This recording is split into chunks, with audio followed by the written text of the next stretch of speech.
of violence faced by Indigenous women. The Dalhousie Student Union recognizes and respects the Mi'kmaq people as the traditional keepers of this land with valuable coded knowledge regarding its use and value, and seeks to honor the relational treaty process in its programming, events, and meetings.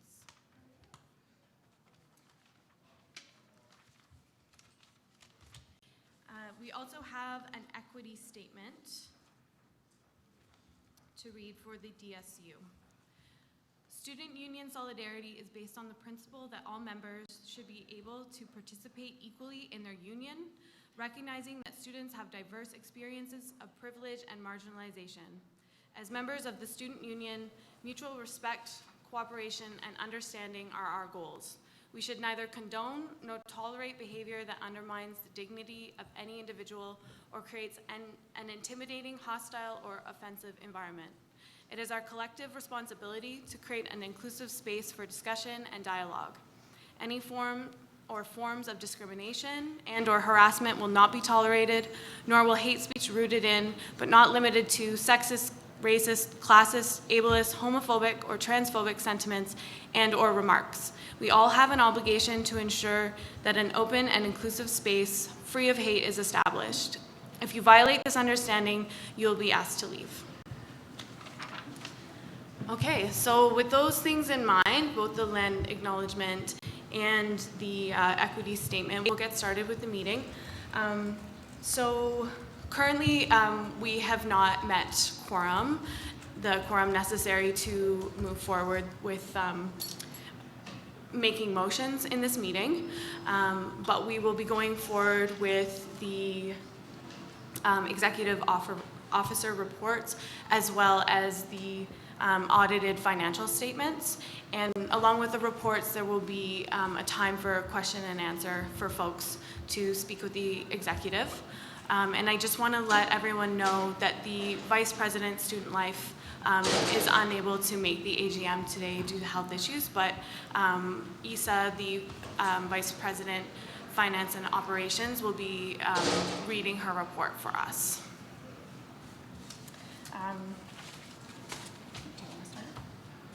President? Yeah. Okay, so I'm actually just going to take a moment to introduce your exec.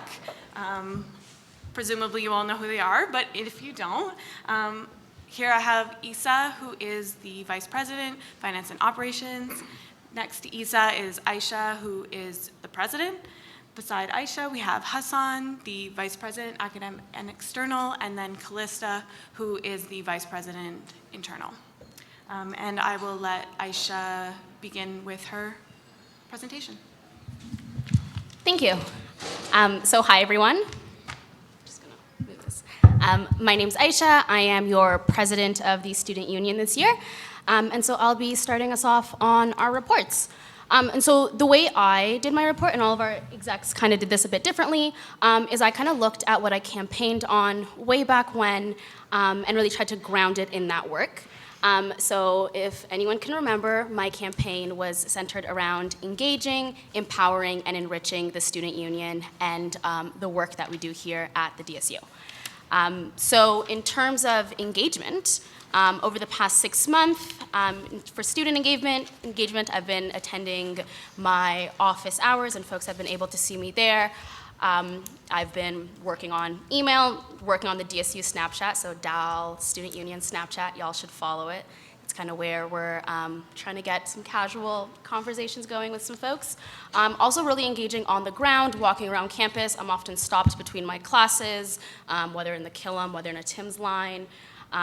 Folks have been booking meetings with me, sending me their advocacy work, so I've had a few folks send me petitions that they're working on and ask for the DSU to help promote that. Also, folks have asked that we promote some society and student initiatives, so I've been doing a lot of that work there, really connecting folks when they come to me as the president, bringing them to the array of folks we have within the DSU to be able to do the work that they are hoping to see done. I'm also the spokesperson of the DSU, and so I've been responding to our media requests, always prioritizing DAL student media first and foremost, making sure to always get their stories done. I had a great time on the Gazette podcast. Y'all should check that out. Some cool cats were working on that. And so hope to see some more great collabs happening there.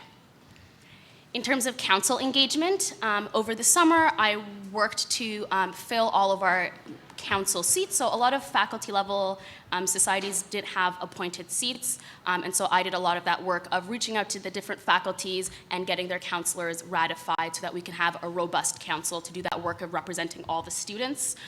Really working on streamlining counselor communication and sharing information with counselors and the chair to ensure that information is looping back from the DSU to the counselors, so then counselors can then share that information with folks. We've engaged counselors this year on some full-time staff hiring processes, and I've been working to check with counselors whenever possible if they've flagged a concern that they've had on their campus or their constit, always like following up with them and trying to figure out how we can better support the constit that they represent. And finally, in terms of council engagement, one thing that I'm very proud that we did this year is we booked a council meeting every semester on all 3 campuses. So we've had council meetings on Sexton, we've had a council meeting on Agricultural Campus, and here on Studley. This is really coming out of students' requests to really engage all the different campuses. So in terms of work I've done, I chair the bylaw policy and review committee, and so working on what we'll be doing in terms of our bylaws and policies. There are few inconsistencies around a lot of our policies and governing docs, so like really working to like hammer those out and bring them up to speed to where we're at now. I started my presidential committee, so that's been a really great avenue for students to engage with the DSU and bring their feedback in. I'm really supporting students pursuing any passion projects they have that they want to collab with the DSU.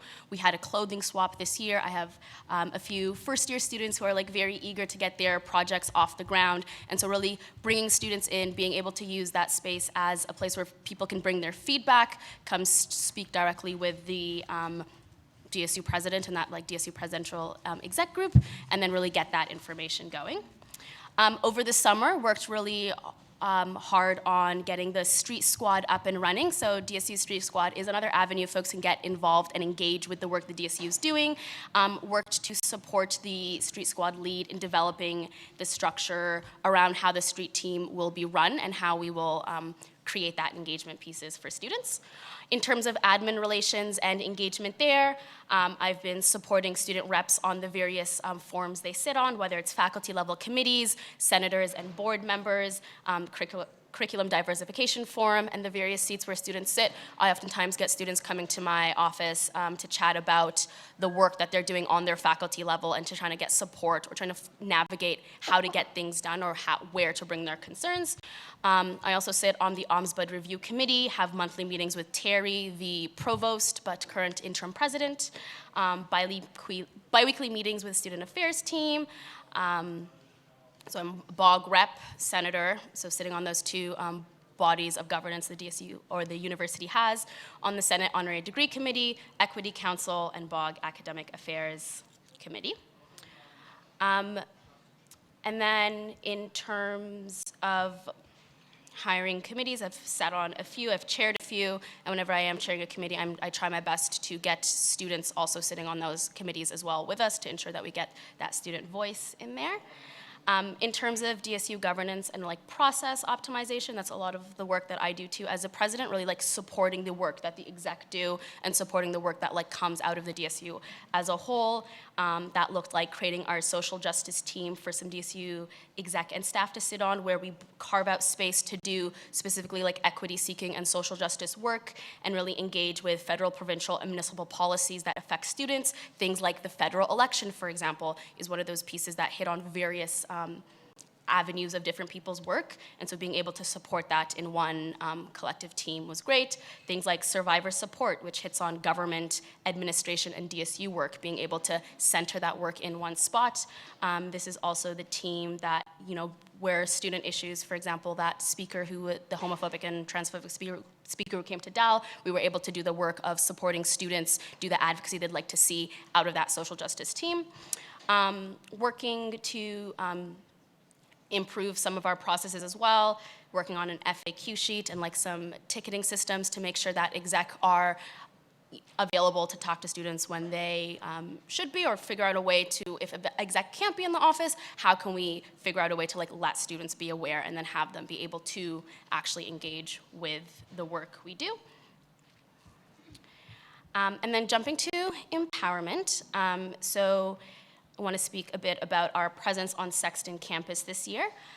So we have definitely upped our presence in comparison to exec in the past. One thing that I worked on specifically is the structure of DSU's presence on that campus. And so over the summer, held the first Sexton Advisory Committee where we brought different stakeholders on Sexton campus together to engage with what work and support they want on that campus. We've integrated our member services assistants on that campus from being Sexton attendants at the time to be part of our member services team. So we currently have 2 member services assistants on that campus who are part of the member services team at large, who do that support work over there for them. And then we have our Sexton coordinator. We, I think today got an update that that position has been offered, and so hopefully we'll be getting those folks up and running in there. And so we have 2 Sexton coordinators, one who will be working on like more on the ground things, and then the other one who will be helping with events and being that liaison person for that campus.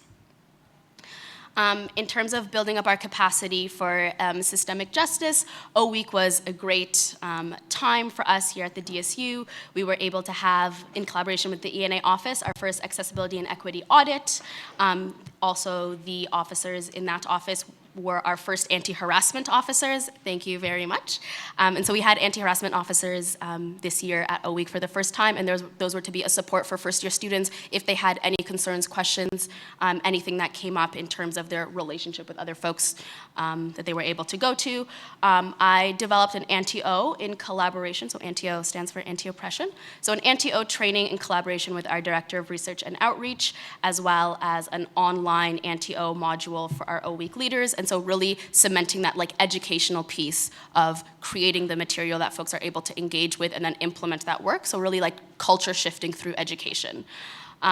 Supported with risk management during O Week, and then also on Dreaming in Color, a great event in collaboration with the Black Indigenous People of Color Caucus here at Dal.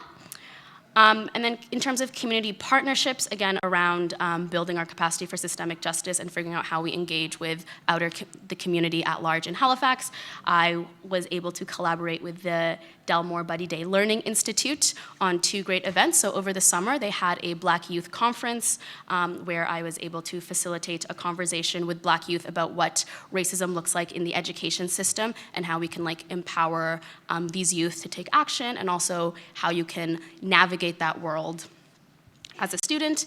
And then in the fall, we had our Ancestral Roots Summit, which was an event that junior high and high school students were able to, again, discuss their experiences of racism in the classroom, talk about curriculum diversification, and talk about all the same issues that we see manifested at the university level, but talking about that at that junior high and high school level, and then had the opportunity to then bring that information to the direct leaders of the school board to then ask their questions. Other things around that I've been working on include TP, Tiger Patrol coordination. I was able to do some airport pickups for WISC, which is a society that brings 2 refugee students a year, as well as coordinate some things for the Dyke March. We also had our first Dalhousie Ramadan Iftar, so working with Human Rights Equity Services, Dalhousie Security and International Center, and really highlighting and empowering Muslim students to play a direct role in that organizing, so really creating like spaces for students by students. On Ag Campus, this year we went down to Ag Campus twice. We met with the DASA exec, as well as held a town hall there where we really had some great constructive conversation with the students on that campus to talk about like what their concerns are and how we can like support and address that. And then specifically around the CFS prospective membership for DASA, we were able to chat with folks and get the feedback that as an autonomous entity, they were looking to have that choice on their own. And so we as the exec were like in full support of that, and we're able to successfully problem solve, bring together the CFS and DASA and have these conversations to ensure DASA students' voices were being heard. And so Ag Campus, as their own autonomous entity, is no longer or was never truly part of the prospective membership, and so it has gotten that autonomy. In terms of international students, working to develop the issues policy. So the DSU is hoping to develop a few issues policies, but the international student issues policy is the first one, and that comes out of the work of the sit-in that was done last year, where international student fees went up about 44.4%, even more. And so taking that work from students who were able to advocate and organize around a specific issue where they were hoping to change the budget. Unfortunately, that didn't happen itself, but the university did strike some various committees to investigate the impact of those tuition increases. And then here on the DSU, we launched our international student issues policy to really dig deep into what are the issues international students are facing and how we can actually engage with them on campus. We also had students from the Bahamas come and do the Dorian relief. I'm not sure how many folks were able to come out to that or donate stuff to that, but we supported them in terms of giving them space to set up drop-off locations for folks. We also invited them to one of our student affairs meetings with the Vice Provost of Student Affairs to kind of really chat about what was important to them and how organizing at that level can be supported by the university. And so finally, I'm going to jump over to enrichment. And so one of the things I've been working on and been a priority of mine is tackling food insecurity on campus. And so that looks like touching on our various factors that do that, including the DSU's Farmers Market. And so we have our Sexton Farmers Market, which runs on Wednesdays from 10:30 to 2:30, and where we are trying to track and figure out how we can better support food security on that campus specifically, and really trying to be sustainable in our approaches, and really use all the resources we have to do that. And so we have both produce seals and food boxes, both on Sexton campus and on our campus, which is really great because students are able to get that food that they need at good prices, and it's going to be good for you. Our food bank has expanded, and so we went from being in a small electrical closet to an actual room. If you folks haven't checked out the food bank, I do highly suggest you do. In September, we've had over 400 registrants to the food bank in comparison. So food insecurity is a huge issue on our campuses when we are seeing so many students attending and using these services. Was supporting in the Trick or Eat event. So that was our Halloween event around food bank and food security to collect those items for folks. And then on Sexton campus, our member services department launched the Sexton Snack Stash. So that was able to do, bring snacks on campus and be able to start getting food bank systems down there. And so a lot of this work is really about how do we systemically tackle a systemic issue. And so these services are great, and we are starting, and a lot of these are pilot projects for these services, but how do we do on a long run sustainably do that work?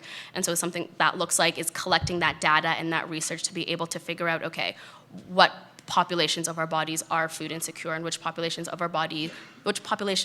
of our student body are needing to access these. And so that work is being done in collaboration with the ENA office and NSBRG, and so that's hopefully work that we will continue seeing and be able to push forward onto the next exec. And finally, strategic planning has been a big part of my role. So engaging with the Dalhousie that's also doing their strategic planning. So both the university and the DSU are working on strategic planning at the same time, which is, I think, super great. And so I'm personally working on planning and develop a framework for the DSU's strategic plan and how we're going to do that consultation piece and that engagement around what the DSU should be doing in the future. And then also supporting students to get involved in Dalhousie's strategic planning, because we know when the university makes strategic plans, they do stick to that quite closely. And so making sure that when they are in that position of being okay, what are the priorities of students or what are the priorities of the university, they're able to get our student feedback at the beginning, and so we're not constantly fighting them when they make decisions afterwards that we actually do not agree with.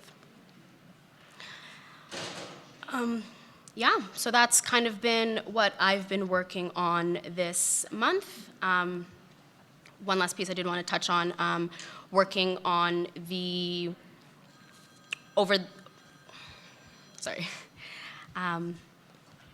cool. So yes, next 6 months. Do we have time for goals? Yeah? Or do you want to switch over? Goals? Okay, I'll just maybe say like one goal for each thing. Okay, so we're hoping to do some more NTOs on campus and really connect with societies and figure out how we can better create that cultural shift that we all really do need to see. Excited to get strategic planning out the way and do that consultation piece, and looking forward to some collaborations with the Dalhousie University and faculty and staff to get our strategic planning up and running. Thank you. Oh, do it, yeah. Thanks, Aisha. So I'm going to move to Isa, who is VPFO, and will also be reading the Vice President Student Life Report as well. Hey, folks. Is that too loud? No? Okay. Yeah, if you haven't met me, my name's Isa. I like she or they pronouns, and I'm the VP Finance and Operations. So a lot of what I do is just day-to-day management of the finances of the union. So I sign a lot of checks, a lot of purchase orders, and just keep tabs on all of the financial interactions coming in and out of the union, as well as doing various supports and tasks for the accounting department. As well, in day-to-day, I support tons of students via email and also meet with lots of students within and outside of my office hours. A lot of the other things I do are actually involved with society interactions. So treasurer training went really, really well this semester. I managed to meet a lot of society treasurers. And I will also be offering sessions at the beginning of next semester for societies who have a new treasurer this term. The audit process has also been completely changed from the way it used to be. So I came up with a new audit guide for societies and residence councils. And now audits are accepted on an ongoing basis throughout each semester with no hard deadlines. So this has made things a little more difficult to coordinate with my commissioner in the accounting department, but I've gotten really positive feedback from societies, so I'm hoping to continue this into next semester. As far as the, one of my other projects is consultation on the Dalhousie budget for the upcoming year. So I'm preparing to do a report for the Dalhousie Budget Committee on December 13th with student priorities for this year's budget. So in preparation for that, I've been meeting with a lot of students as well as a lot of student groups and societies just to gather feedback on who should be involved in that process and what their priorities are. As far as committees go, I'm the chair of the Grants Review Committee and the Budget and Finance Committee. I'll have updates on those a little later in my report. I sit on the Dalhousie Transportation and Security Committee, where I continue to be the only member who votes against parking fee increases, as well as the President's Advisory Council on Sustainability. And I also sit on the Provincial Health and Wellness Committee.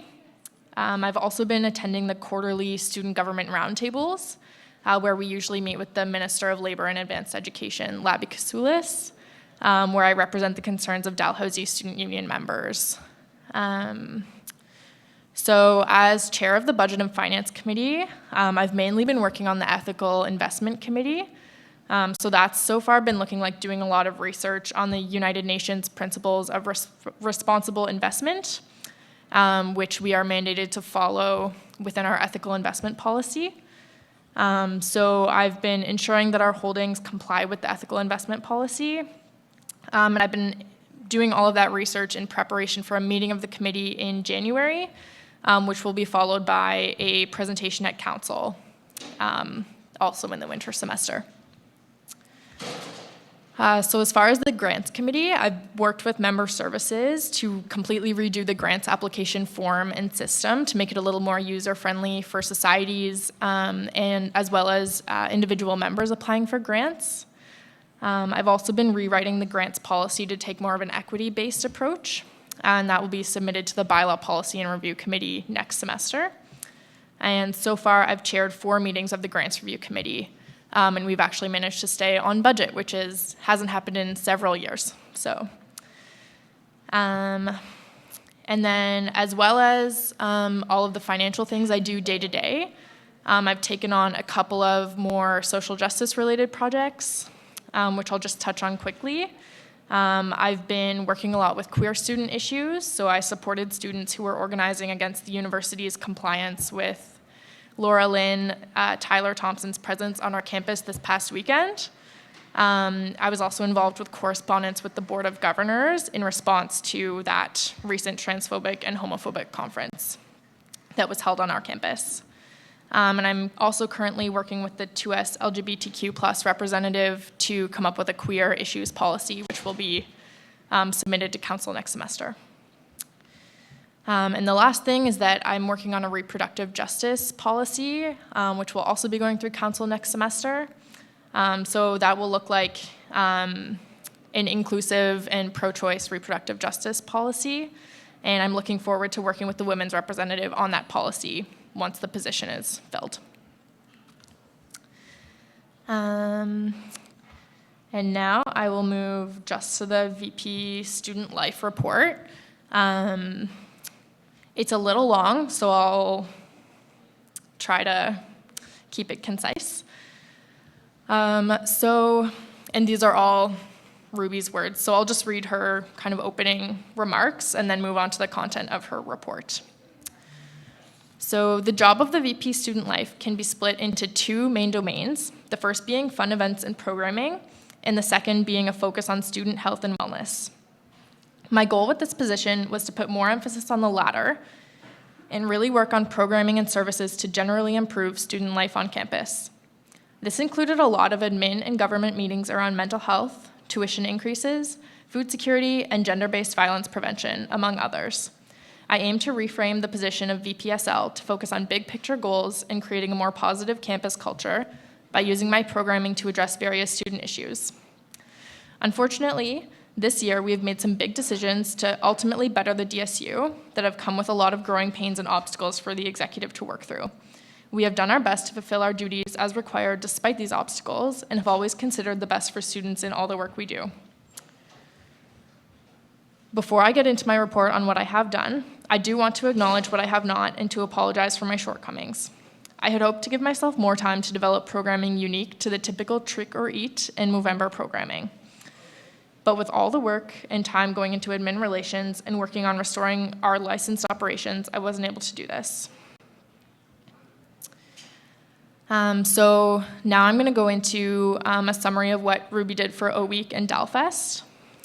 So she implemented the Consent Fries campaign and included it into the t-shirt design to make it visible and to talk about consent in a unique way, which was really effective in getting conversations about consent started among incoming students.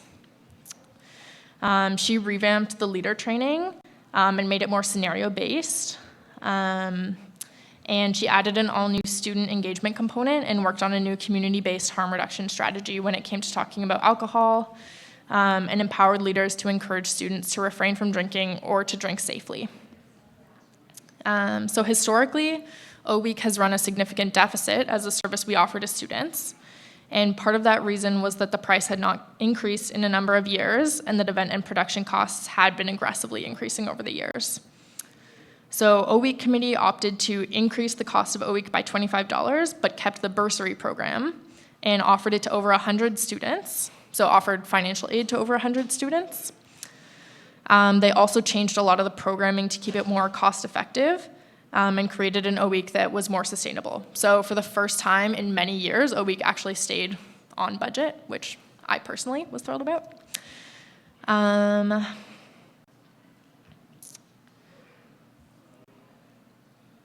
So then as far as fall programming, Trick or Eat food collection was used as an opportunity to raise awareness of student food insecurity.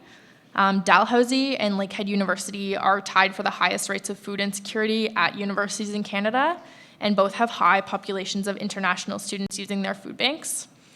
So we were able to collect 33 boxes of food for the DSU Food Bank and Feed Nova Scotia. And Ruby just wants to thank our member services coordinator, Tabasa, and the food bank manager, Michael, who both made this event so successful. So for the Movember concert, Ruby worked with Brayden Lamb, a Dalhousie student, to coordinate 4 bands coming to the Greywood for a concert this past Friday. So we were able to raise over $700 and support student artists.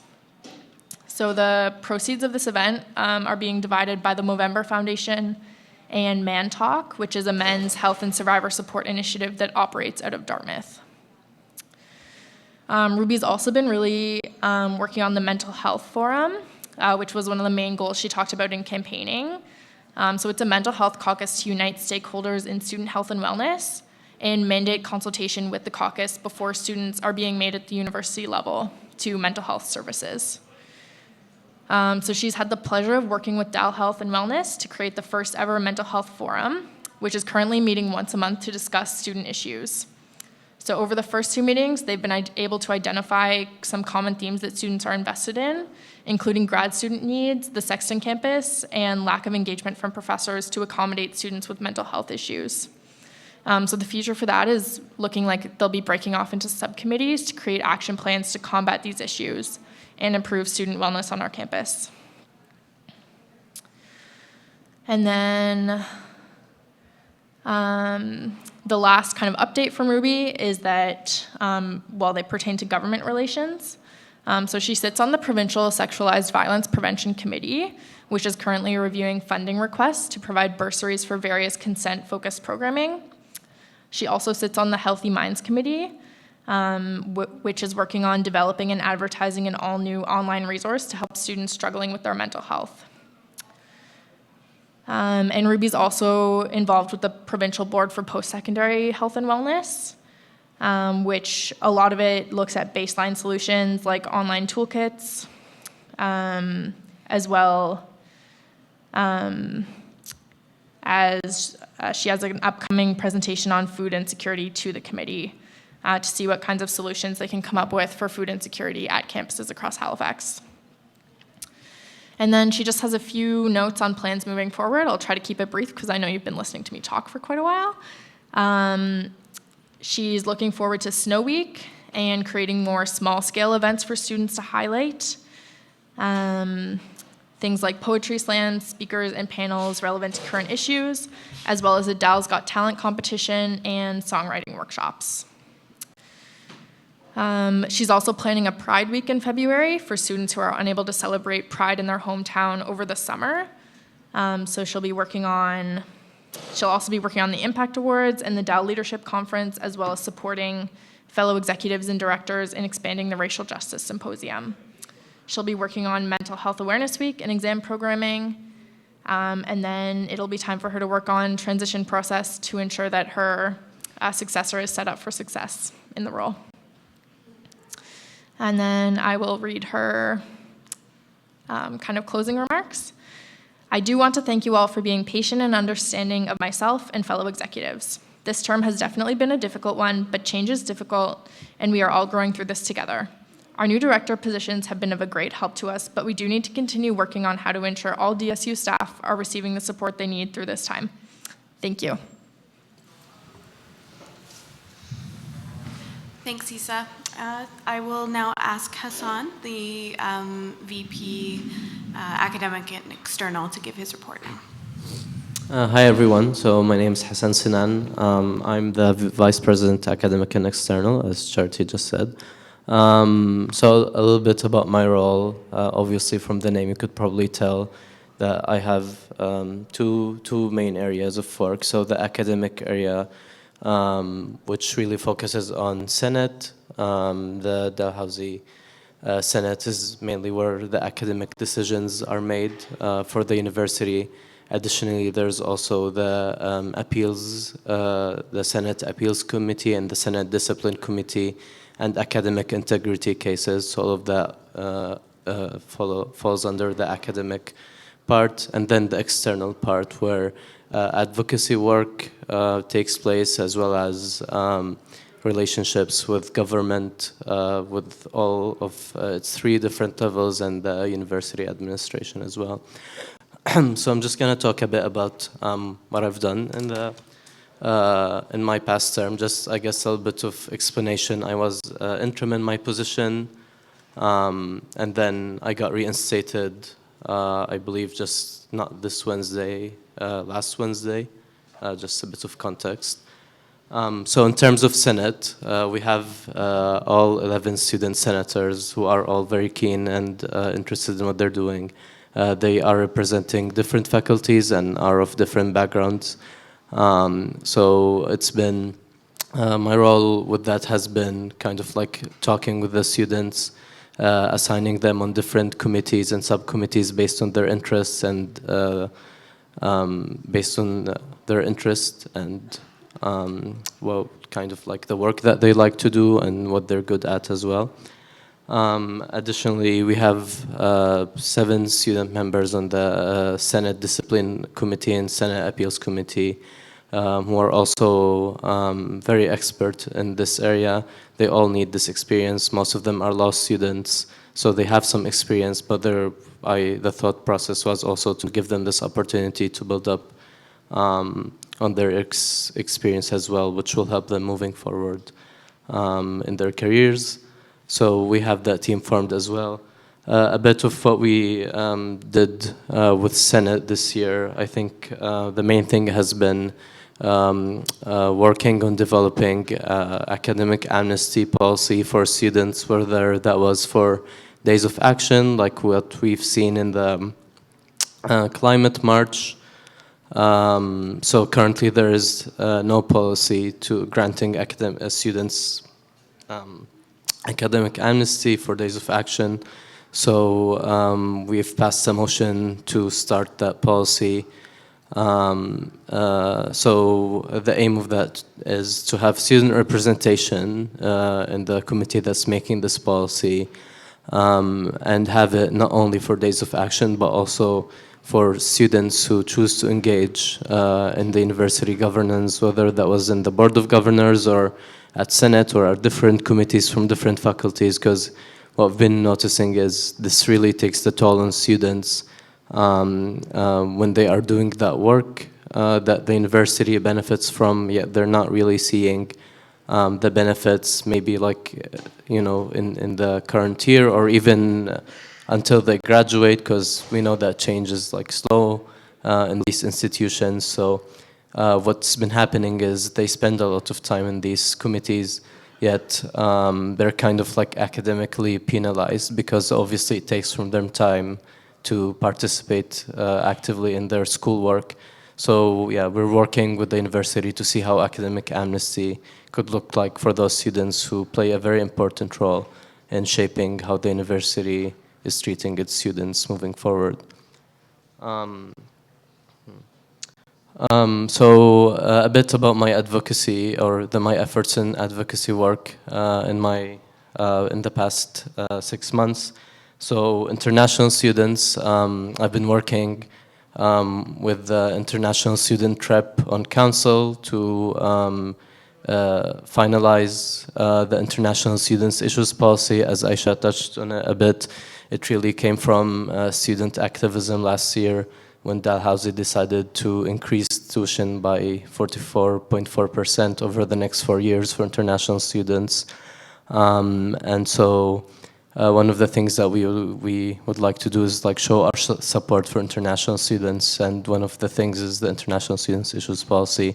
The committee has been formed and we have a draft of that policy. We are currently working on kind of finalizing the details of it and bringing it out for consultation with the rest of international students. So that's an ongoing effort, and I'm confident it will be done by the end of my term.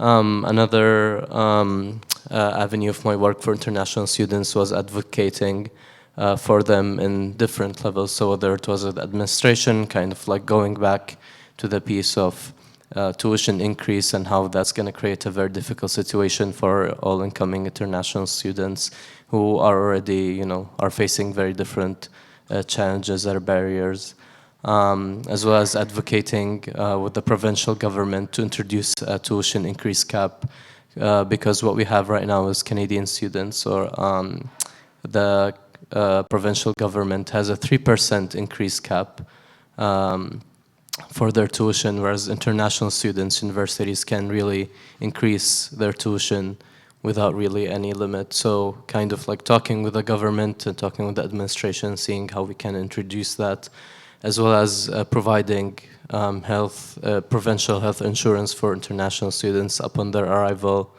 because we've seen a lot of international students so fall through the cracks because they are not really, they do not have that provincial health insurance, and then the fees would be just very high when it comes to the insurance provided by the university if they choose to go to like hospitals and different public health services.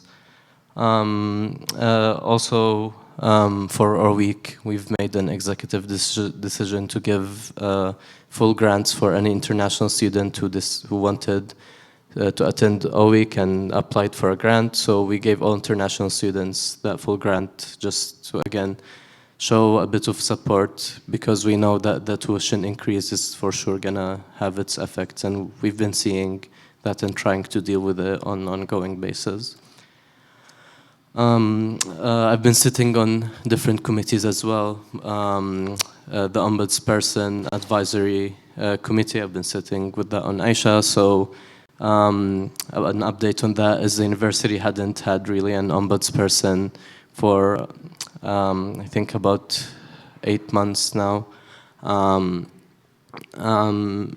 so the university has kind of like gotten an external reviewer to review the office, and they provided a report. We've been pushing the administration to give us that report. It hasn't, it had a date of release in June, but we didn't really get it until end of September. So right now we're in the process of finalizing the terms of reference for that position, making sure that that position is serving students to the best of its capacity, and for serving the students in the best way they can as well, while also maintaining the autonomy of the student union.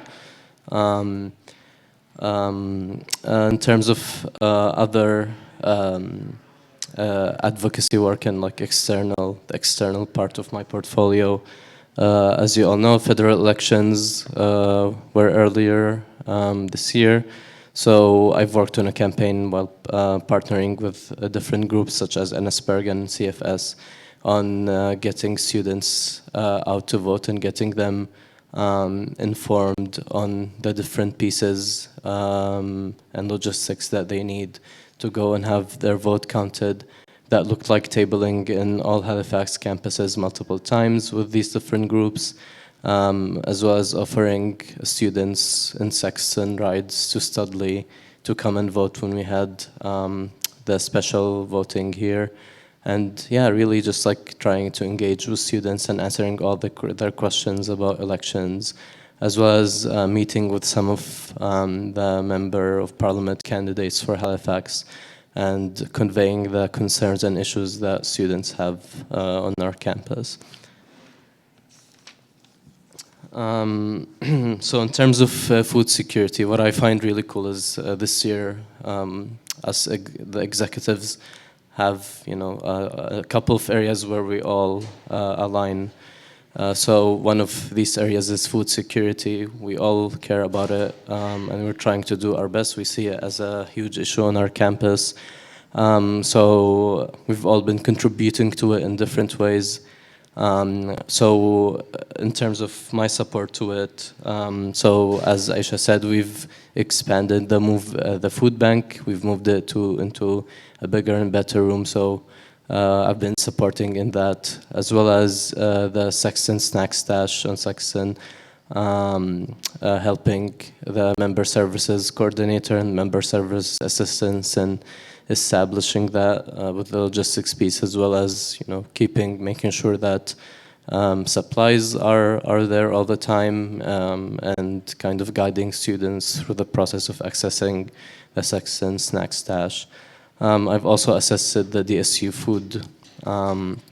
DSU Farmers Market multiple times with their setup and, you know, with the logistic pieces as well. Yeah, so and hoping in the next year, partnering with NSPERG and ENA office and different groups on campus who are doing already amazing work. Regarding food security, to have a food security campaign that really highlights this issue and to administration or government and kind of gives it its what it deserves, because as I said, it's a big issue that we all see on this campus. As well as what I'm looking forward to is working with Isa and supporting her with kind of like getting the student consultation piece about the Dalhousie budget.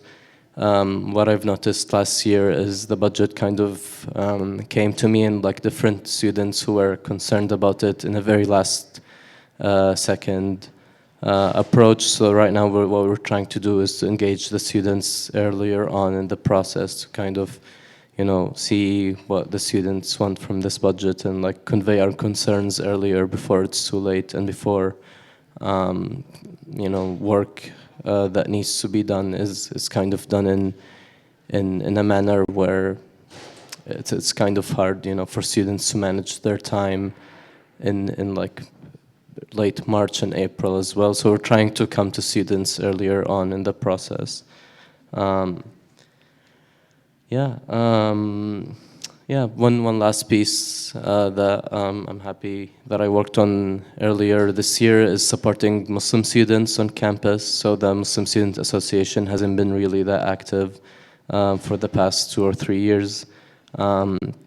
This year I've met with interested students who are willing to take the Muslim Student Association and run it, kind of conveyed my experience to them in organizing in the past few years and assisted them in holding the first Eid event at Dalhousie campus, which was, I think, a big success.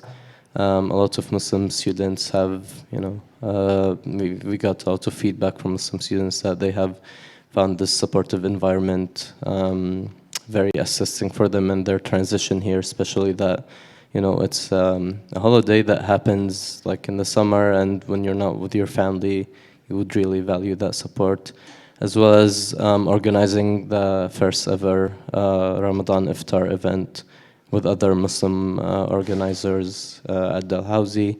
And yeah, that was also a huge success, and it helped us reach out to the outer community as well in making these links. So yeah, again, like next year, for the next semester, looking forward to continuing that work, connecting with student senators on working on like the final pieces of our legislative agenda for Senate, and working on food security campaign and on the Dalhousie budget. So yeah, thank you. Thanks, Hassan. Callista, the Vice President Internal, will now present her report. Hi, can everyone hear me okay? Okay, a lot of nods, awesome. So I am a bit sick, so I'll try to keep this short so that my voice will stay for the whole time. So I'm the Vice President Internal. I've split up my primary portfolio responsibilities into kind of 3 main areas. So that'd be societies, communications, and then kind of like institutional knowledge, which is kind of a broad term, but I'll get into some of the specifics of that. So starting with societies, in the day-to-day for me, that looks like primarily processing society ratifications, bank letters, and email requests, which are just a lot of things that the societies on campus need to kind of keep functioning and also to operate underneath the DSU. So right now we have 252 ratified societies, and partially those are signed off by me exclusively, and then for the larger societies, it's through a society review committee, which this year has met a couple times, and we've done ratifications for a few faculty and levy societies, as well as processing society office applications.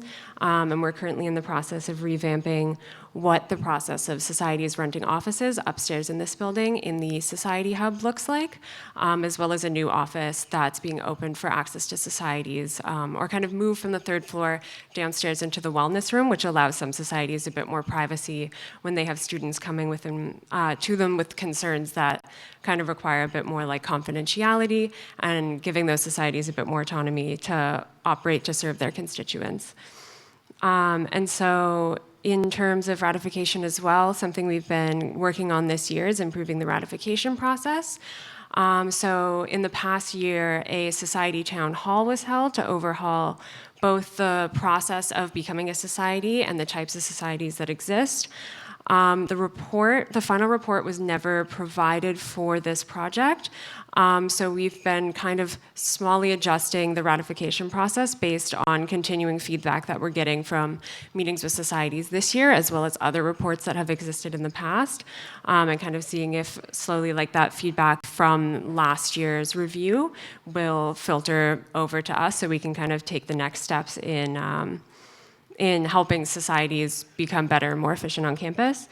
As well, a big job that was done by my society engagement commissioner and myself was doing constitution reviews for societies who applied over the summer.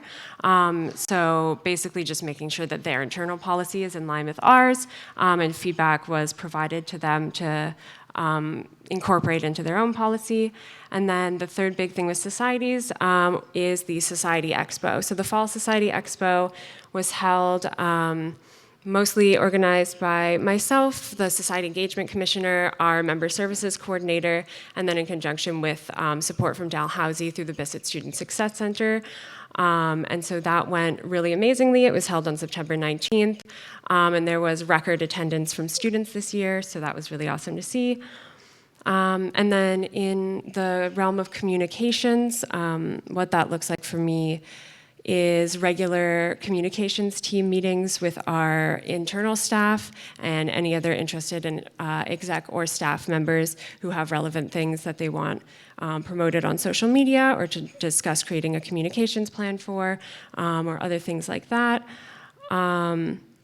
And that also looks like assisting with the regular management and posting on DSU social media, creating online web forms, updating the website when information is outdated, kind of supporting with the development and implementation of communications plans for the different services on campus, and then also to do with messaging. So when statements, FAQs, public communications, or internal communications come out, a lot of that work is done by myself in conjunction with exec, council, staff, depending on who varying stakeholders are and who wants to be kind of involved in those conversations. And then I've also been doing a lot of design this year. So some of the things that you may see on social media or on our posters, I've been working with the communications coordinator and had graphic design experience previous to taking this role. So something that has been really enjoyable for me is kind of getting to do some of the graphic design projects for the DSU. Some things that we're working on upcoming are promotion for levy societies, kind of helping students better understand where their money is going and then also how those societies act to support them.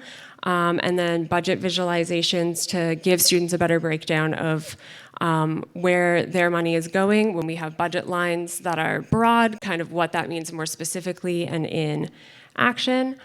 And then working on our website as well, so kind of updating, creating new pages, making it more accessible and more easily navigated. And then we've been in the process throughout the course of this year, working on a new website, hoping to have that done by the end of this year, and then moving on to that fully using a better, more accessible platform, and then kind of clearing out the years of like old information that's on our current website so that people can just better know what we're doing. And so a few of the other committees that I've sat on throughout the past 6 months are the Office's Steering Committee, which helps to support and oversee the Equity and Accessibility Office, the Sustainability Office, and the Student Advocacy Service. And so meeting on occasion with the directors from each of those offices, chatting with them about what they need, and sitting on like various hiring committees depending on when they're kind of evaluating their structure. And the E&A office is in a developmental year this year, so I've been trying to provide support with kind of getting their structure together so they can continue to like do really good accessible work for the next like upcoming years. The Student Accessibility Fund Committee, I've been doing a lot of kind of background work on that, creating a backgrounder about the history of the committee, kind of figuring out varying pieces where we have an internal accessibility fund as well as a shared accessibility fund with Dalhousie University, and figuring out kind of what separates those two, what our processes look like, and how we can make getting funding for accessibility more accessible to students, because right now we felt that some of the requirements were preventing people from actually accessing the support that they need. And then a few other committees that I've sat on are grants and sponsorship with the VPFO, Orientation Week, the social justice team.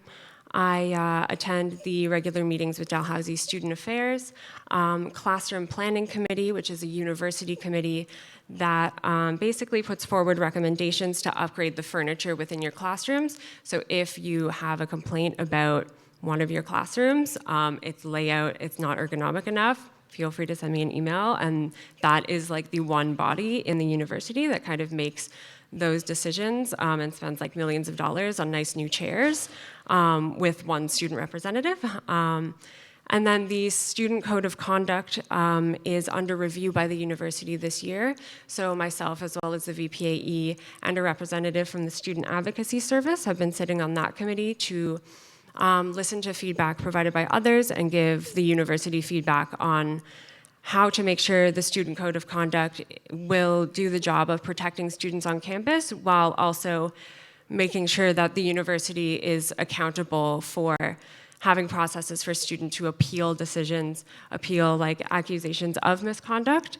And then my formatting was a bit off, but my third thing that I said I had earlier, the institutional knowledge. So a lot of my work this year has also been kind of organizing documents both online and physical. I found a lot of kind of disorganization within like our internal executive offices and trying to get an idea of what work has been done in the past and how we can build off of that work instead of kind of trying to start from scratch every year and spending a lot of time building up structures that may already exist or doing reports that may have already been done in past years.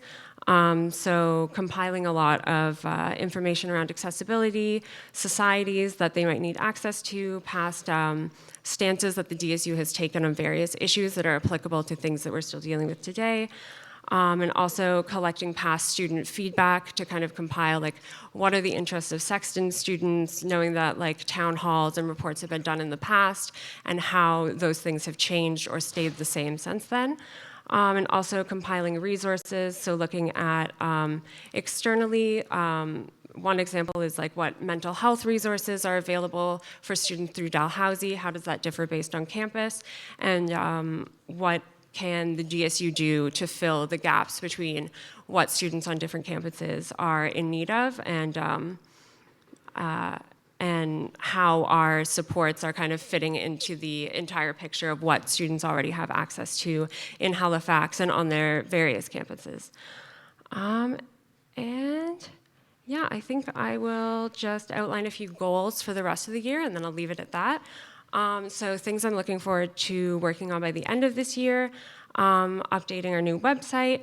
I've been in the process of outlining a society guide to kind of help new and existing societies get a better idea of how the DSU operates, how they fit into that, and what support is available to them, in collaboration with our sponsorship officer, who's kind of working on a piece of how societies can get better access to funding, both on campus and externally through other organizations, looking into revamping our accessibility bursary process and using that fund as well to liaise societies with external organizations so that they can get access to say like sign language translation and other things that they may want to have present at their events, and then integrating that into DSU services as well, so that all of our operations can become more accessible to the student body.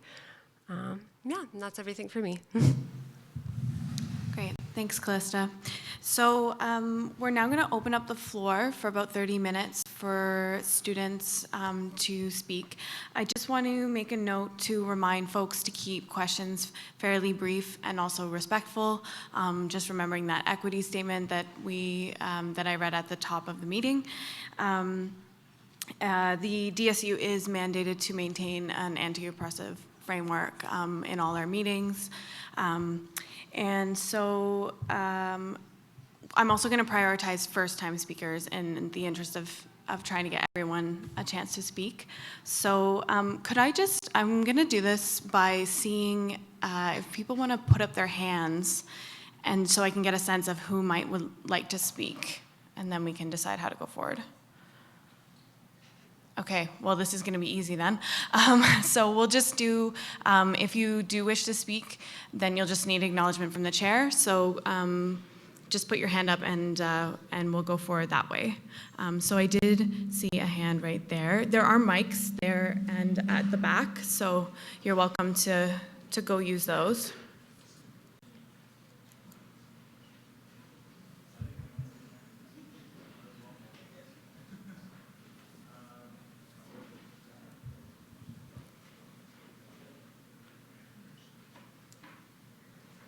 We good now? Ooh. All right, so I had two quick questions. I guess if I'm the only one asking questions anyway, I'm guessing you can take both. You can go ahead. Yeah, okay, cool. And I think I missed the very beginning of the meeting, so I didn't hear exactly why we're not talking on the bylaws today. Is it because of a bylaw violation? I know 8.1A maybe was violated, but I'm not sure. If you want to just let me know. So we haven't met quorum, so we wouldn't be able to regardless. Okay, what's quorum? Quorum is 198 students. Okay. Yeah. All right. So that, I guess that kind of actually does lead into my second question. So I was just wondering if you guys actually thought that you did a comprehensive enough promotion of this event, meeting that quorum is so large. I'm just not sure if you think everyone heard about it enough. I know it wasn't on the Instagram page. I don't know if it was on the Snapchat. I don't know how many emails went out about it or anything like that. I think voting on the bylaws is pretty important, so I'm just wondering how many avenues were used, because I know the DSU does have a lot, and were they utilized effectively? Like as of today, there's still nothing on the Instagram saying that the vote would have happened today or anything like that, so if you just want to let me know. I do, honestly, I agree. I don't think that there was significant enough promotion put out for the event today. And so in terms of specifically promotion today, our communications coordinator was out of the office. Typically, I would personally fill in on kind of posting those things like on the day-to-day basis, but I wasn't aware that she was out until just a little bit before our AGM today. In terms of where promotion was done, so notice for the AGM came out in our monthly email, which is sent out about the first or second week of November. And so the time, date, location, everything like that was sent out. And then the other channels that we used to promote the AGM was primarily through Instagram stories. We found people have gotten more engagement than directly with posts, so kind of regularly putting up various things on there. And then through Facebook, we had promotion through the Facebook event itself, and also an infographic that's kind of been circulating to give students information on what an AGM is, how it works, and then the actual details of the event today. And then I believe the Facebook event was also linked to on Twitter, or the infographic was shared as well. And then to counselors to share with the constituents the information of the AGM. So because the vote is having to be moved, what are you guys going to do the next time so that I guess we get quorum? Because obviously more needs to be done than what was simply done, and you even said that it was insufficient. So what are the plans moving forward? So I think, I think reaching, oh, sorry. Did you want to? Yeah, I was just going to point out that the AGM happens annually, so we definitely will be leaving feedback on how to do communications with next year's executive. I will point out and invite you to do a thorough look through our Instagram because it is in a few of our Instagram highlights.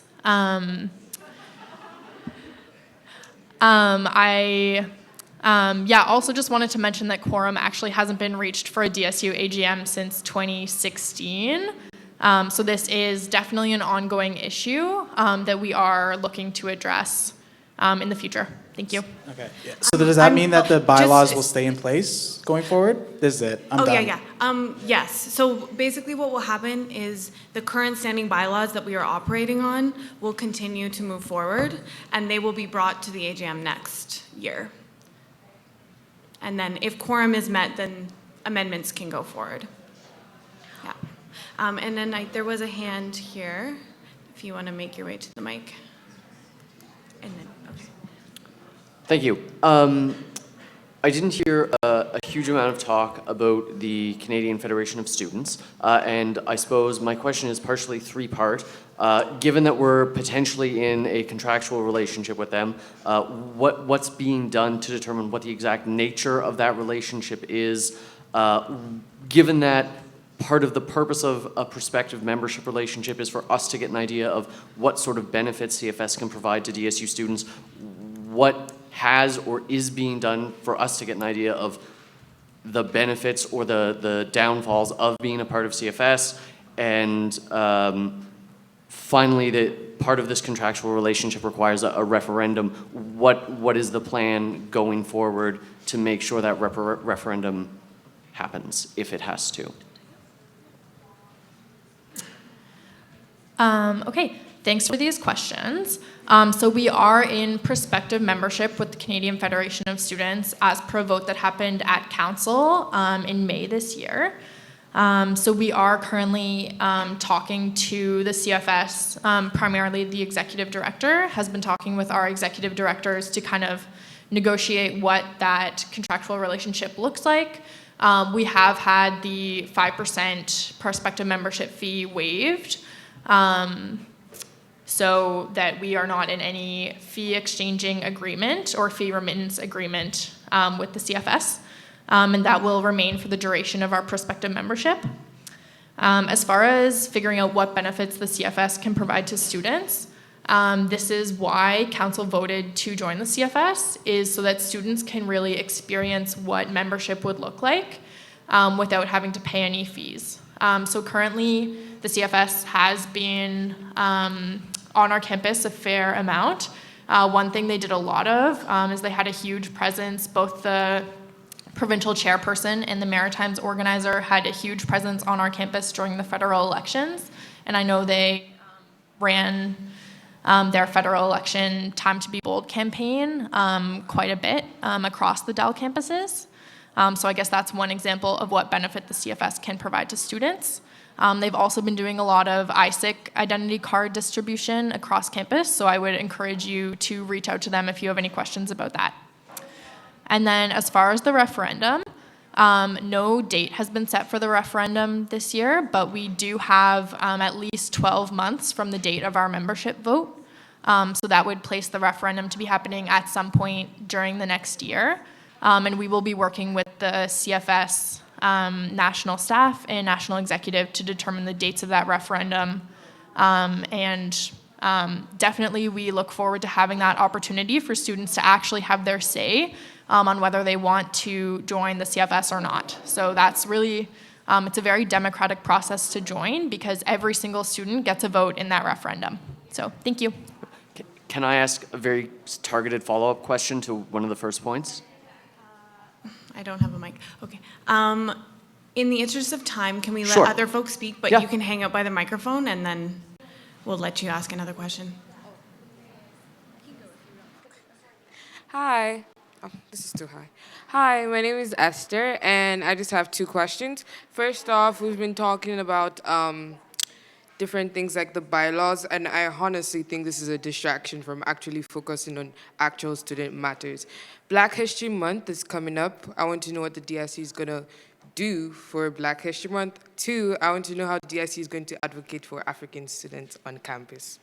I think those are present issues in DAL right now. Yeah, thanks for those questions. I think advocating on the issues that affect our students and bringing our students into that is the most important. Dalhousie did release their report on slavery and the impacts and the benefits that Dalhousie got from slavery. Fun fact, the President's House has slave quarters upstairs. And so understanding that our Black students and our African Nova Scotian students are a group on campus who are often targeted, whether it's through curriculum that does not reflect us or does not reflect us well, whether that is through general racism that happens on campus.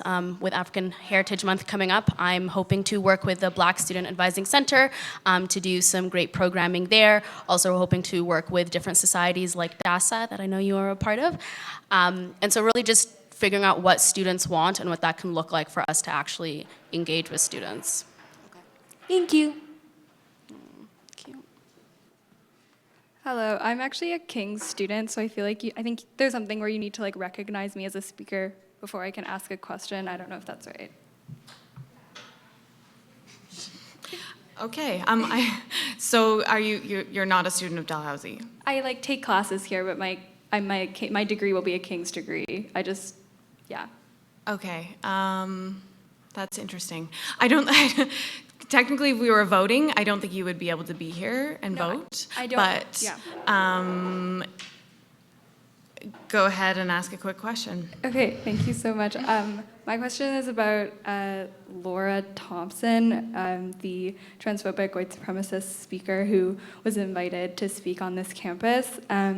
I wanted to ask about supports for queer and trans students on our campus and just what that's going to look like moving forward and how you folks think that the DSU can support queer and trans students on this campus.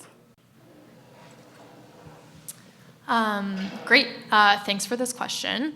As an openly queer exec on the DSU, I was also very, very concerned when she was allowed to speak on our campus and was involved in both writing a letter to students that was issued from our council, as well as writing a letter to the Board of Governors that was read in an in-camera session last week.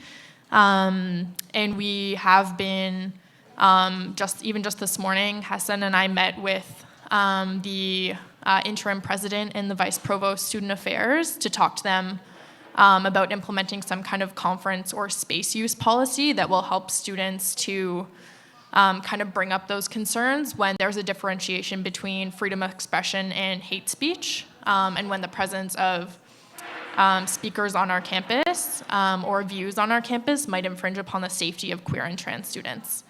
I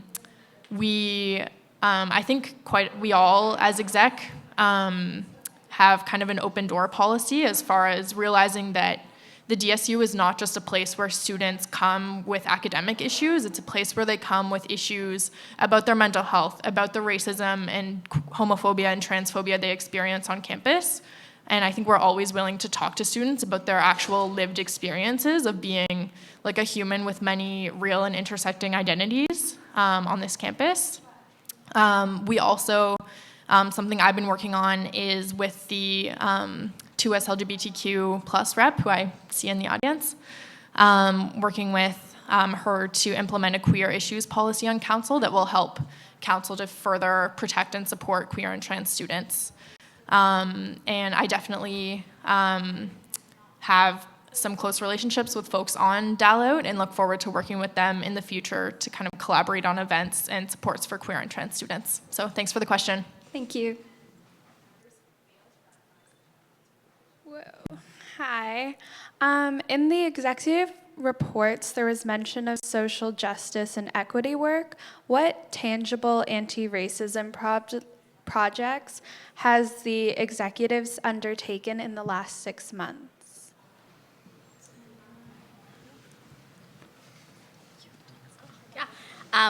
So tangible projects, I guess, during O Week, creating that anti-O training kit. And so understanding that a lot of systemic issues are really about having to unlearn what we have been taught by society as what is the norm. And so that looks like unlearning racism, unlearning colonialism, unlearning homophobia, unlearning heteronormativity, and all these issues that like play out in our lives and play out in these spaces.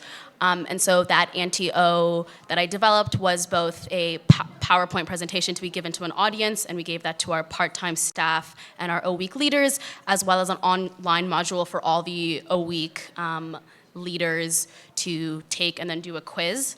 So that was one thing. I think our issues policy,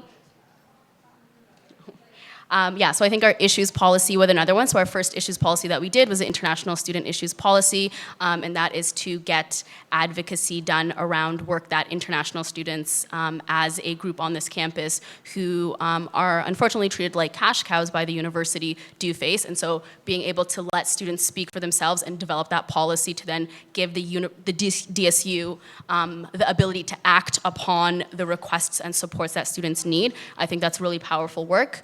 I think building community and creating spaces that we've done around, like, for example, our O Week with consent culture, being able to talk about those things and create those conversations to start doing those like systemic and social justice pieces. I don't know if anyone else wants to speak on that.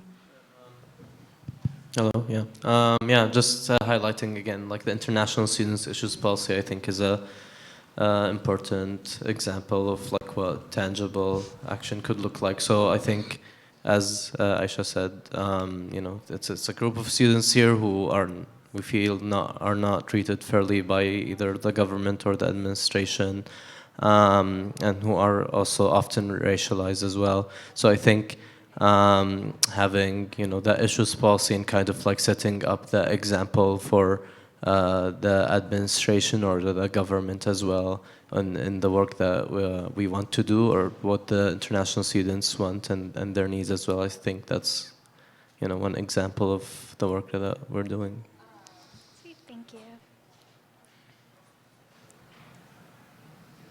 Hi, I'm also a King's student, but I don't have a question. I just had like a follow-up comment on a previous question regarding CFS. So King's is a member, like the King's Student Union is a member of CFS, and regarding the question about like what would the benefits be, I know like CFS has really helped us in terms of Fight the Fees campaigns, and so like they advocate straight up for the reduction and like completely free tuition. And I know that because Dalhousie is the biggest school in Nova Scotia, you guys set the precedent for all other schools in Nova Scotia for fees regarding post-secondary education. And so having a national body to advocate and lobby the government at the biggest institution in Nova Scotia would actually have a total ripple down effect on every other institution, and especially obviously King's, because our fees are directly tied to the fees here at Dalhousie. So I think like I just want to have folks keep that in mind, that not only does this prospective membership affect you guys, but it also affects students all around Nova Scotia and just your neighbors at King's. So just wanted to let you guys know that. Hi, I have a question about sexualized violence on campus. With the upcoming anniversary of the Dalhousie dentistry scandal coming to light, I was wondering what the DSU has planned to address sexualized violence in the upcoming semester.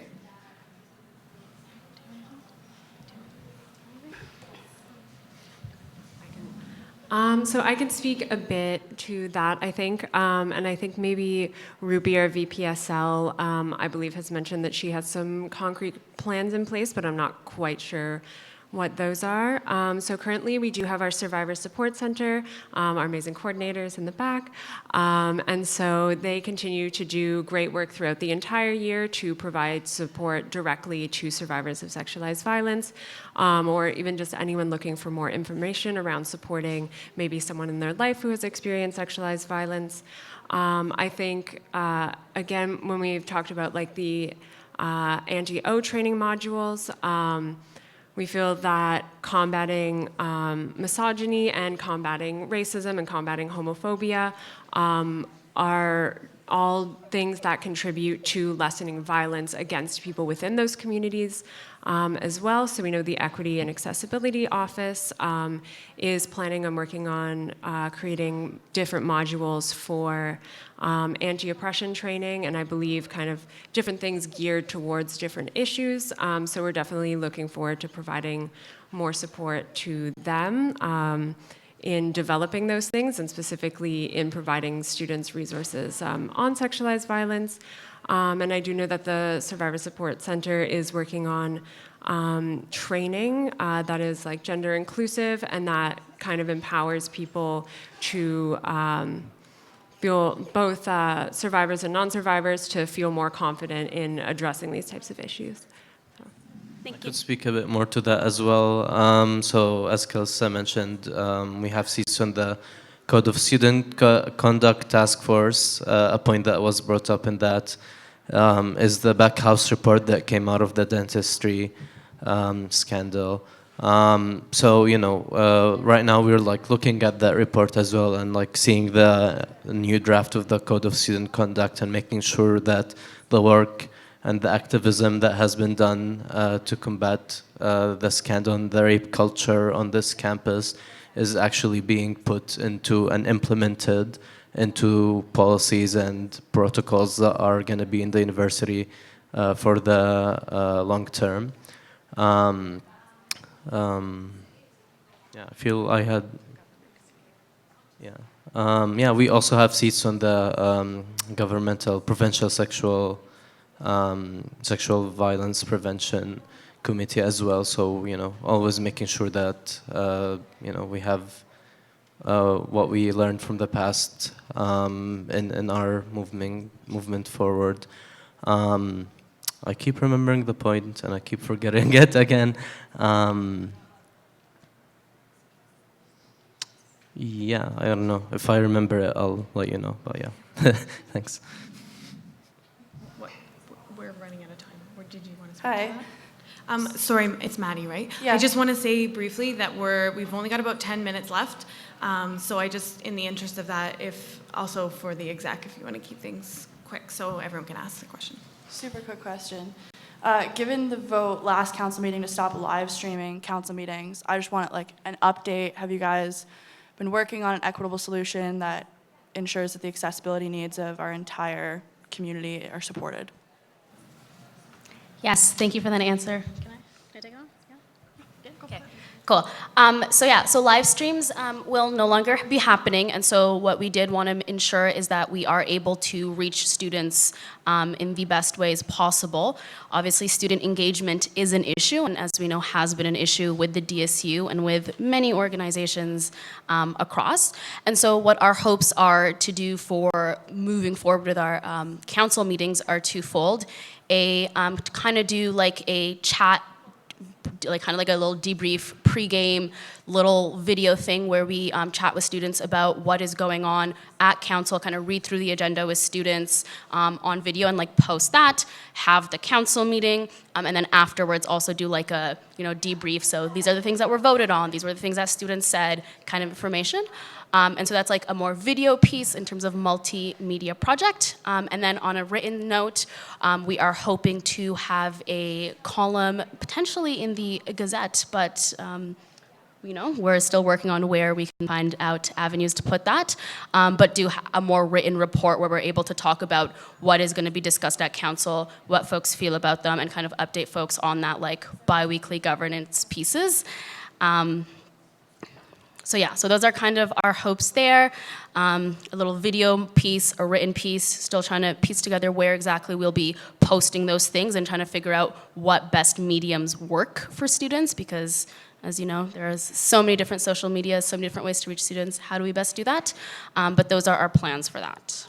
And I did want to also mention that everyone has a counselor that is their rep at council meetings. And so the point of your counselor is to be that person who you go contact when you want to know what's going on with the DSU and when you need information on what is going on. So they are like your first point of contact. Everyone has a counselor, whether it's your like faculty council or your community rep. So you're able to speak with them before council, after council. If you have any concerns that you want to be brought forward to council after having checked out the agenda, shoot them an email. They've all gotten DAL emails set up for them, so they're able to get in contact with you, get your concerns, and bring them forward on your behalf. And so that's kind of how that council structure works. So those are your 3 different methods. Minutes are posted, and we are trying to expedite that and working with our secretary and chair to get minutes expedited if possible and find out ways we can do that. And then in terms of accessibility needs, if there is a need to actually access the council meeting itself and you couldn't attend, you can put in a request to get the audio recording of that council meeting.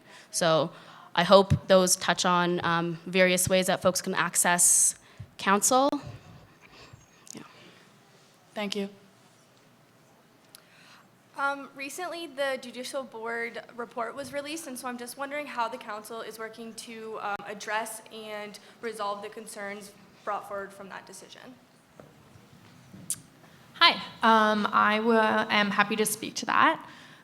So the role of the Judicial Board is generally to make recommendations to council on past decisions or on alleged issues that have arisen at council.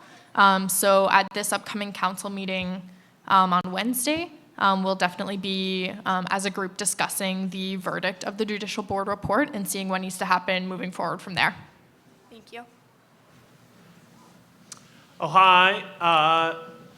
When I'm talking to grad students, the issue that comes up the most is graduate student mental health issues.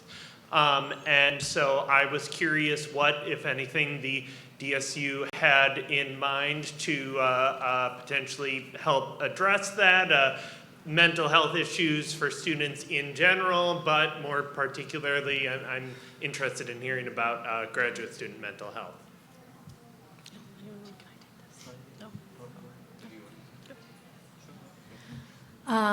So Ruby, our VP Student Life, has been doing some very extensive work with mental health, and through her mental health forum that she's been collaborating with Student Health and Wellness on, she's actually convinced them to set aside a pool of funding specifically for grad student mental health, which we were told this morning by the president and Ivan Joseph, the vice provost student affairs. So we're really, really excited to see what they're going to be doing with that.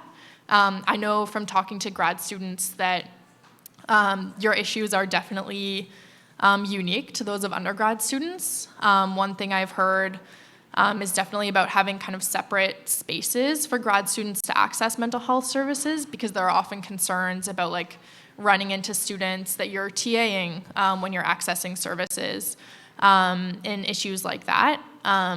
So yeah, definitely looking forward to working to facilitate conversations between DAGs and the DAL admin and DAL Health and Wellness in the future to hopefully get some really tangible steps forward on that for grad student mental health.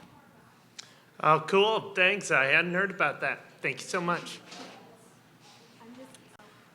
Hi, I'm Billy.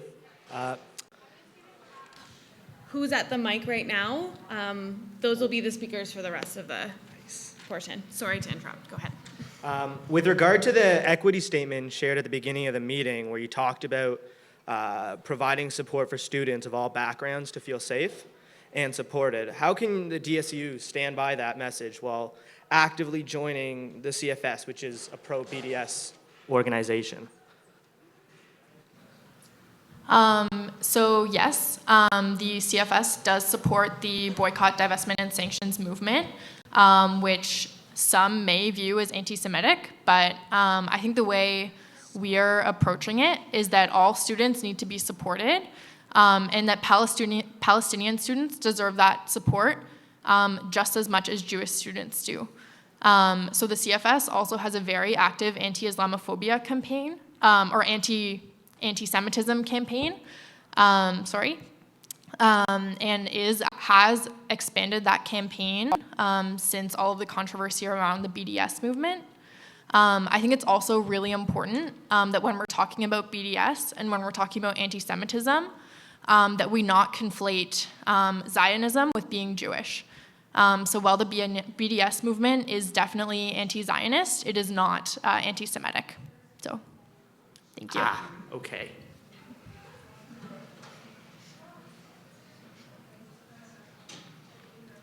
Hello. My question is mainly like how will the DSU advocate for increased access to Indigenous students to post-secondary education?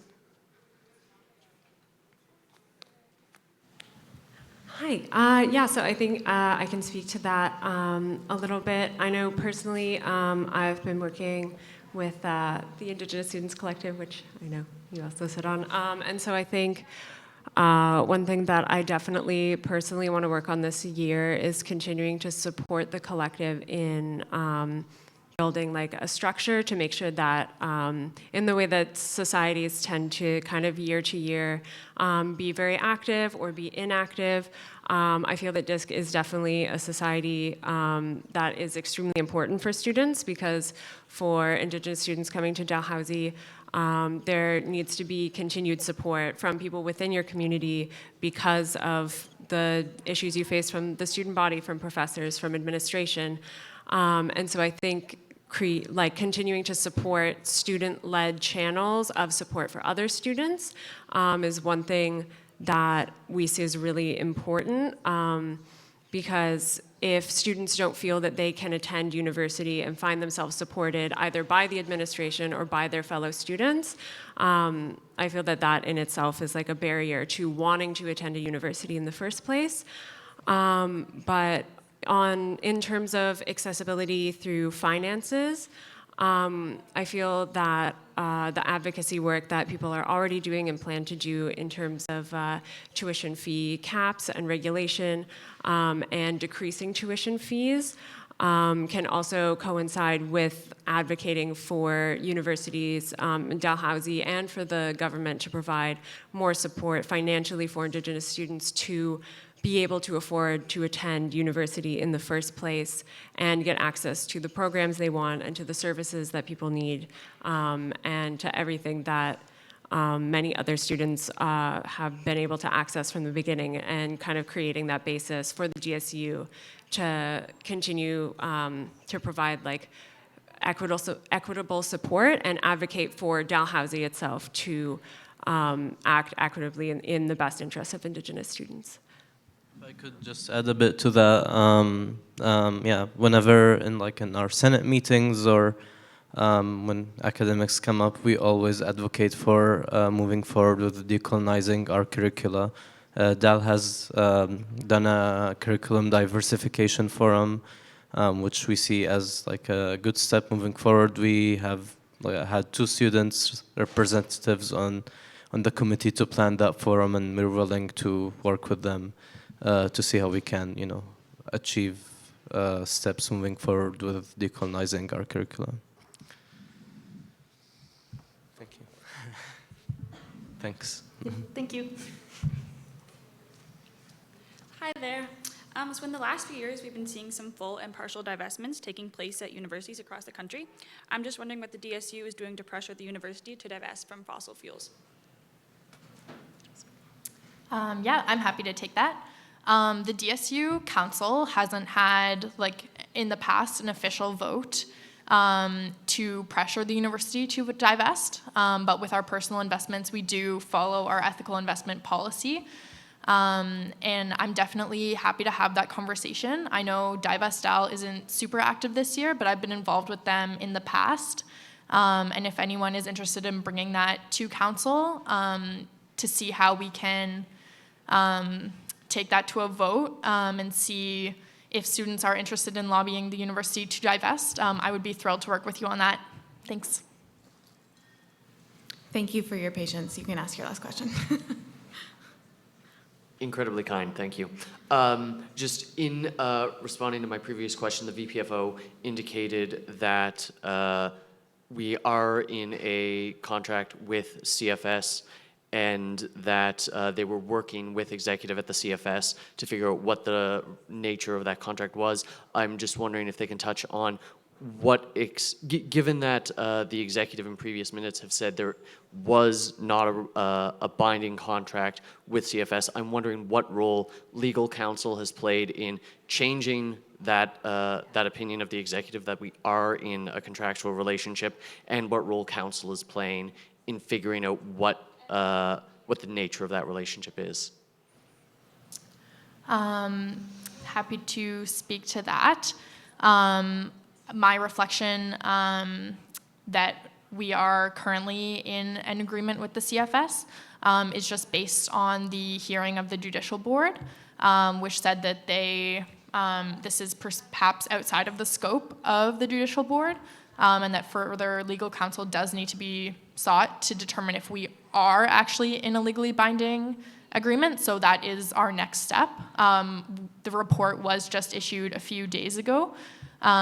So that will be our next step, is to seek legal counsel. So does that make sense? Yes, thank you. Thank you.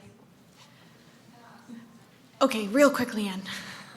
I'm so sorry. I just wanted to say something. So my name is Leanne Shao. I use they, them pronouns, and I'm a King student, but I take all of my classes at Dalhousie. So I am doing my thesis right now. Ooh, wow, okay. So I am also the Nova Scotia chairperson for the Canadian Federation of Students. And so if you want to ask me any questions, or if you want to email me, my email is always available and it's always online. And so I actually attend Dalhousie as a student myself. And so if you have any questions, please come forward to ask me anything. And so I actually have received no questions from the Dalhousie student body about CFS. And so if you would like to ask me a question through email, I am very, very open to doing that. I just wanted to put myself out there, so thank you so much.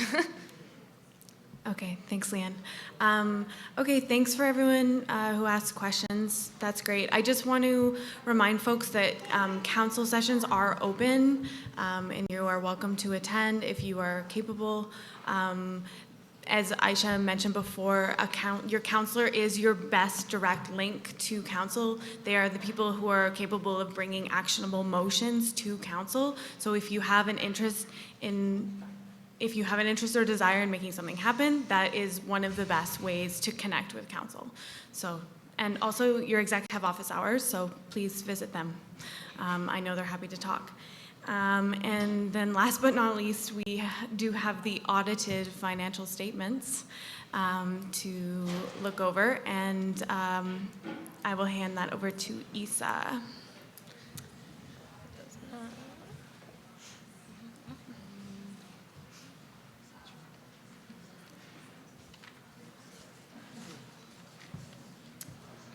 Grab some pizza on your way out, folks. Could I switch places with you just so that I can scroll? Yes, you can. Is it okay if I just scroll? Hey folks, me again. I will try to keep this fairly brief, but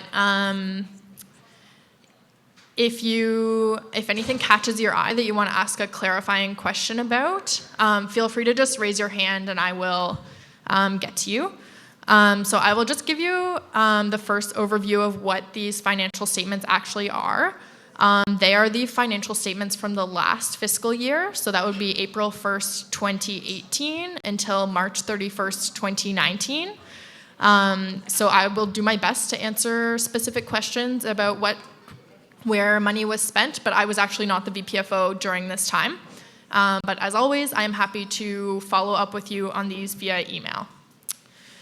So these statements were approved to be published at a council meeting earlier this year, and they were conducted by PwC Financials.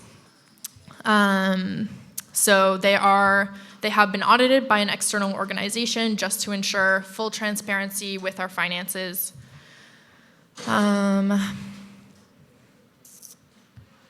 Okay, so the financial statements can definitely be a little bit confusing. So I'm going to go through and just explain the best I can. So this page just goes over the current assets at the time of the audit.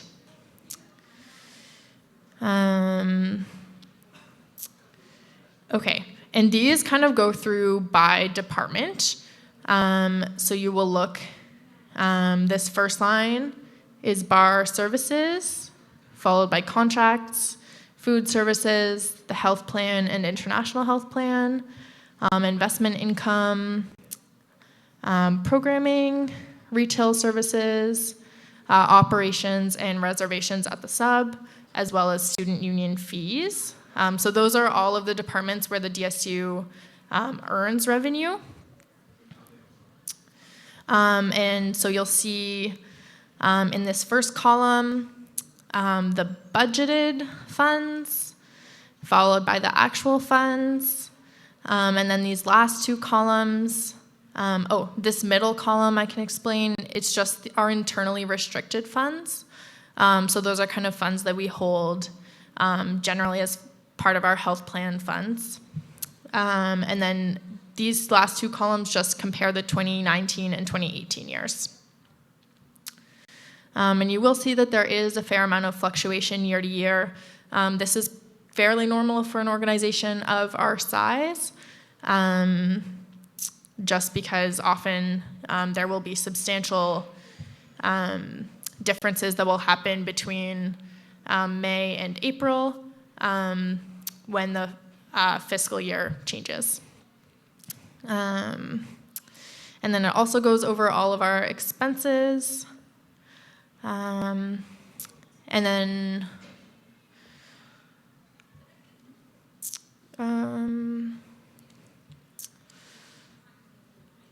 I'm just going to skip to the part where it actually goes through department by department.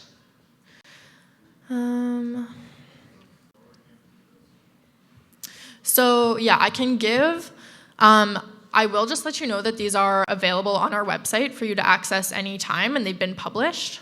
So you're welcome, more than welcome to read through all of this, but just in the interest of time, these are all explanations for the rest of the departments.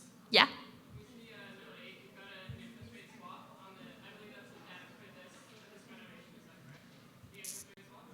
Yes.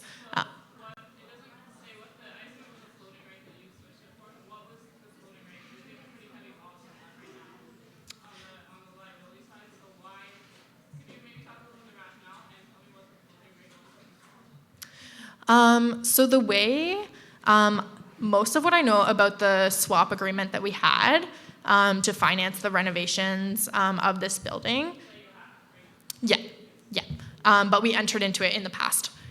Yeah. So that agreement has been mostly explained to me by our auditors, and I am the I think easiest way for me to explain it.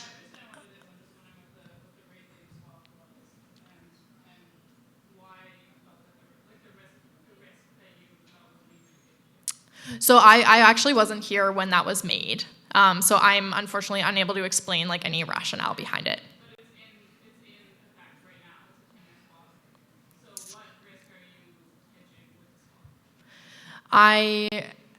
As VPFO, I mostly oversee the like day-to-day financials of the union, and I don't feel comfortable speaking on that. You are more than welcome to email me, and I can get more information on that for you. Yeah.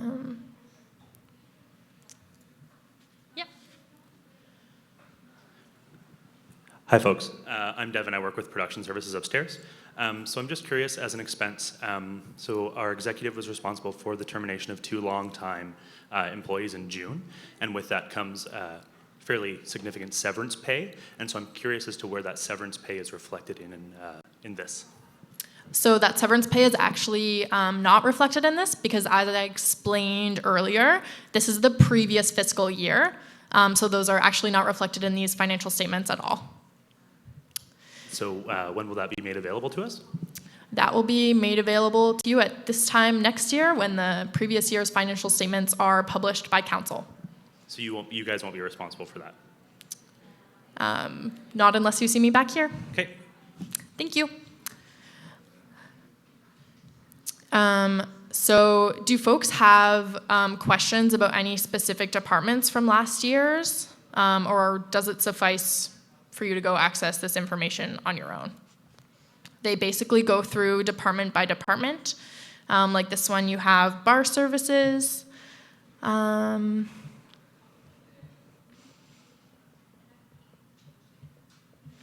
This one is our programming schedule, food services.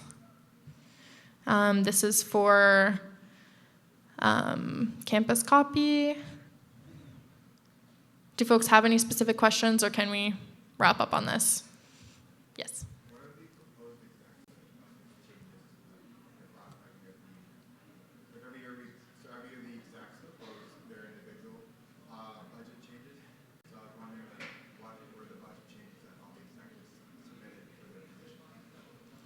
So can I just clarify that so you're asking about the revised executive budgets for the upcoming fiscal year? So the revised budget will be available sometime in the upcoming months, but it is, as they've been submitted to me, there will be no substantial changes to the executive budgets this year. I'm seeing no other questions. Are folks okay to wrap up? Great. Yeah, I will just remind you, this is available on our website to you at absolutely any time under the audited financial statements section. So thank you so much.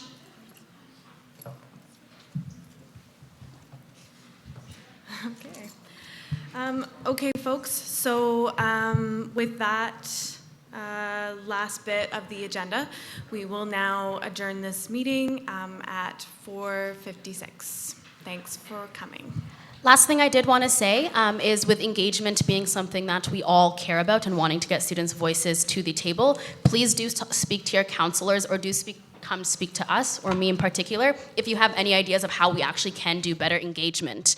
I'm really looking for like some solutions, really looking for some like cool, interactive, new ways that we can like get at these issues that we're facing. So if you have like any ideas around engagement or like anything at all, the Presidential Committee is an avenue for folks to like bring those ideas and engage with us so that we can like work together on those. So you definitely have many, many avenues of access.